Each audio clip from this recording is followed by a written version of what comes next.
परीक्षा नहीं ली थी। राम जी ने सीता जी की अग्नि परीक्षा नहीं ली थी।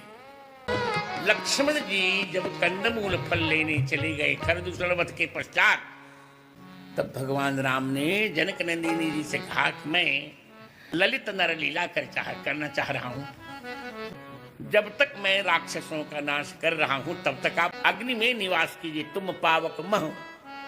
क्यों अग्नि में निवास करने के लिए कहा?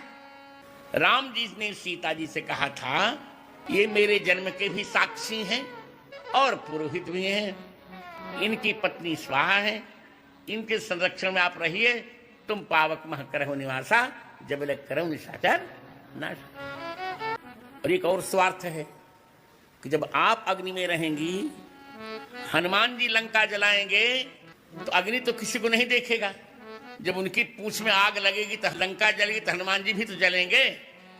हे सीते, आप जब अग्नि में रहेंगी तो पूरी लंका जलेगी, पर हनुमान जी की पूंछ का एक रोआ भी नहीं जलेगा।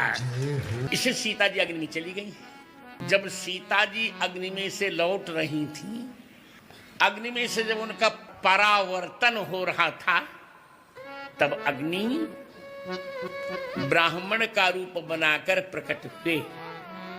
सीता जी को हाथ में पकड़ करके राम जी के पास ले आए और राम जी को उसी प्रकार सौंप दिया जैसे क्षीर सागर ने लक्ष्मी जी को नारायण को सौंपा था। अग्नि ने कहा कि सीता जी विशुद्ध रूप हैं, पाप रहित हैं, इनको ग्रहण करो। राम जी ने भी कहा कि मैं अग्नि के सामने प्रतिज्ञा करता हूं कि सीता जी का कभी त्याग नहीं करूंगा।